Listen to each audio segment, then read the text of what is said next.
Sky-high inflation and a lack of basic goods are fueling protests on the streets of Venezuela, despite the country being one of the world's largest oil producers. Inward-looking economic and trade policy may have worked in the era of Hugo Chavez, but no more.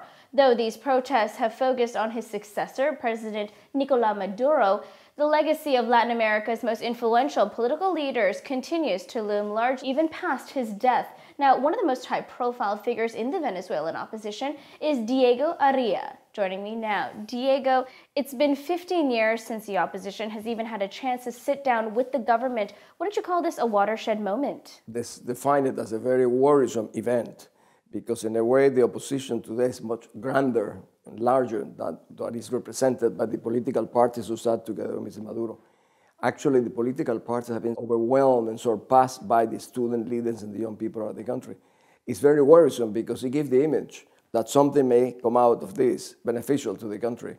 And it gives the image of a government that is tolerant enough to engage the opposition, and that's not the case. But at the same time, it gave the political parties sort of a legitimacy as representative of the official opposition, which is not the case. Is there any sort of a unifying opposition voice? I mean, clearly there are some groups that believe that there should be more of a movement away from the socialist-inspired policy, and others who believe there should be a bit of a middle ground. We have today people who are in the opposition and people who are in the resistance. I believe that the resistance represents much more the aspirations of the Venezuelan people. It's very difficult because the main inspiration for the resistance movement is actually to rescue freedom and liberty more than any specific smaller political objective. There's nothing larger and more important than freedom, and that's precisely what many of us are trying to do. The government claims that these protests are being hatched by external sources, including Washington. What do you make of this assertion? You know, the government always claims they're working with the empire. They call the United States empire. They're forgetting that China is becoming now a bigger empire.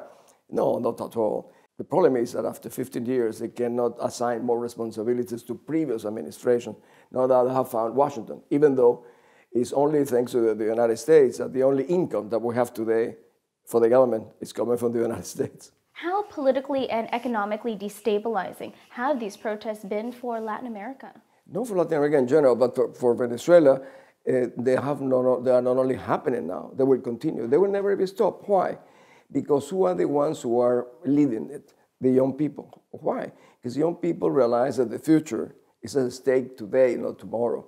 And so they have a more sense of urgency. But I believe that the society is beginning to join them increasingly, because after all, they have fathers, mothers, sisters, etc., who are joining them. This will not stop. But even some of their parents believe that Chavez was a savior for the poor. I spoke these days in London on a debate with Mr. Ken Livingstone, and I spoke at the House of Commons. There is an external belief that Chavez was crowned by the poor people of Venezuela. No, Chavez was crowned by the middle-class people and the rich, the owners of banks in Venezuela originally, for one reason. These people thought that it would be easier to manipulate a lieutenant colonel than it would have been to maneuver or negotiate with the political parties. Okay, but the country has that 1%, as you said, the middle class, who has not always sided with the government. I mean, yourself and people who are part of or considered to be part of the opposition are seen as being, you know, the wealthy few. What would you say to those that say they don't speak to the needs of those at the lower tier of society? You know, the lowest tier of society today, is amazing that the man who spoke more of helping the poor, Mr. Chavez, is the man who designed the most cruel policies on the poor. Inflation, 60%. The mixture of violence, crime, assassination, and inflation is an extraordinary and fatal combination for the poorest people, who proportionally have suffered more than anybody else. But you see, we're 30 million people. They voted 50 million people. So actually the majority of Venezuela would like to live better, regardless whether they are on the Chavez side or not on the Chavez side. The problem is, even though Chavez died, he is alive, because what we're suffering today are the consequences of his policies and his action. His legacy is a legacy of violence, destruction, and actually corruption of the country like we have today. They say that this legacy is going to push the country to 65% inflation by the end of the year. Some banks like Barclays, for example, have come to that 65%. The Monetary Fund probably 70%. But still, from March last year to March this year, we already have 55% inflation. But in food, we have 80%. What do you think this does to the poor people? I mean, 80% increase. And we have 28% scarcity in goods. But we have the biggest oil reserve in the world. And then you cannot find flour, you cannot find coffee, you cannot find milk. This is what happened in Venezuela. Let's say the opposition party is able to take over control. Do you think that we're going to see this dramatic shift towards neoliberal policies and thus perhaps get out of the situation the country's in right now? The challenge that we will have is to recreate actually a new republic, to change, actually to throw to the bin of history the political economic model that they're using today, which actually resembles more the Cuban system. We are facing to create actually a new country, nothing less than a new country, not just from one government to another. This is a government that has a parallel constitution, that have all the public powers, as control the Supreme Court, the controller, the electoral board, so the military, the Congress, they have everything. So how do you get out of that? To get out of that, you really have to change the whole thing. Chavez had many people who love him, I mean, in a sincere way. But these people increasingly are not anymore, they are not from Maduro's side. They like the man whom they thought helped them, and he helped many of them. Undoubtedly, that was the case. But he's not there anymore. And I believe that Chavez's legacy was to leave Maduro in place because he didn't want a successor. And he wanted to make sure that nobody would live up to his size.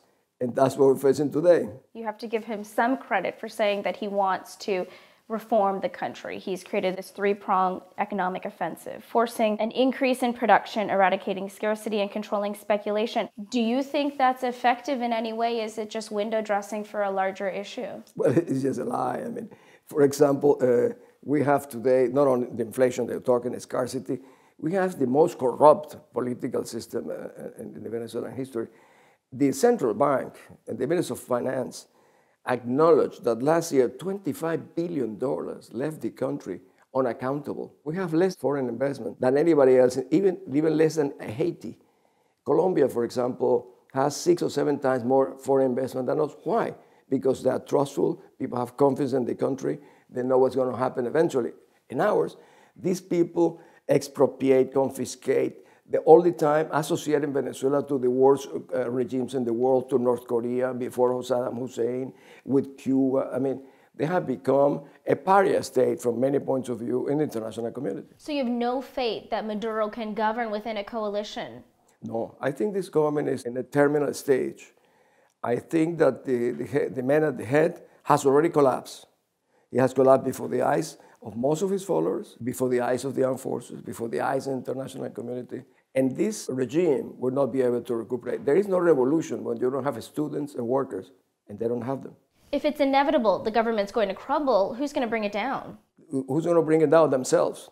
The worst enemies that this regime have is the man at the head of state and his main accomplices in the regime. They are the worst enemies of the system. I am trusting that they will be very efficient in bringing down their own system. Is that all it is? It's just going to be the people at the top? Of course, there has to be some sort of an external player. But why would that happen? It happens when you have failed economic policies, when you fail to provide the food for the people. For example, they were giving away, actually. They subsidized so much food stuff, they almost gave it away. What happened? They don't have now the money to do it. So they're every time increasing less people that they can rent. Actually, they have tried to rent people.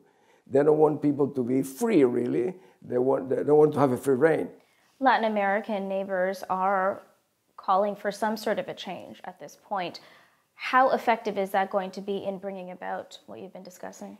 The oil, which should be a blessing for us, sometimes become a terrible thing for us, because with oil, Venezuela has forced or tempted many countries in the region to be accomplices.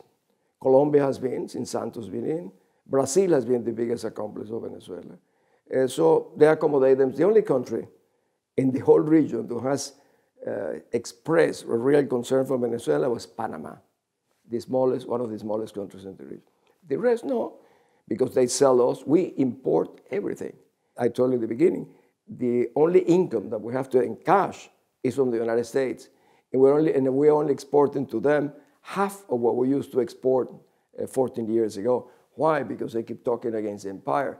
If the empire would say one day, we don't buy anymore from you, we'll buy from somewhere else, the regime would collapse in minutes. But there are international players who are now saying there needs to be some sort of a change, a shake-up at the top. Yeah, they don't want to shake at the top. They say both parties should be calm, both parties. That's an immoral equalization of the parties. There's only one party, the regime. They have the armed forces, they have all the thugs armed, they have the money, and then you have the younger people and the students. You cannot compare them. So, like you said, it's lip service. They are forced to say, that they are the good guys in the region that are concerned about Venezuelan people, but they have been defending, actually, the regime for many years. And I don't see any change on site. Outside of Latin America, who should be getting involved? The European Union has been very concerned about Ukraine, for example, which rightly so. But Ukraine has specific issues for Europe. The borders of Europe are very important with Ukraine, Russia, the gas. So actually, Ukraine has covered up what's happening in my own country, because they put attention to the event, I understand.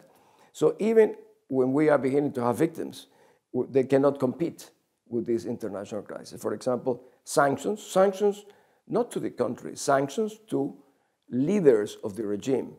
The United States started what they call the kingpin list that the US Treasury keeps, which are the people linked to drug trafficking, arms trafficking. The European Union could start considering these kind of things to individuals, not against the country. What do you think is going to happen? Do you think that there's actually going to be some movement? I tell you something, it's very painful for me to talk about the things, because for many years, I also was the Minister of Information of my country, and Minister of Tourism, and I only spoke about the beauties and advantages of my people. Then I went to the Security Council of the United Nations representing my own country, and what did we do to promote liberty, to try to save people in Bosnia and Somalia and Rwanda? I never thought that one day I would have to be going all over the world to ask to put some attention to our own problems.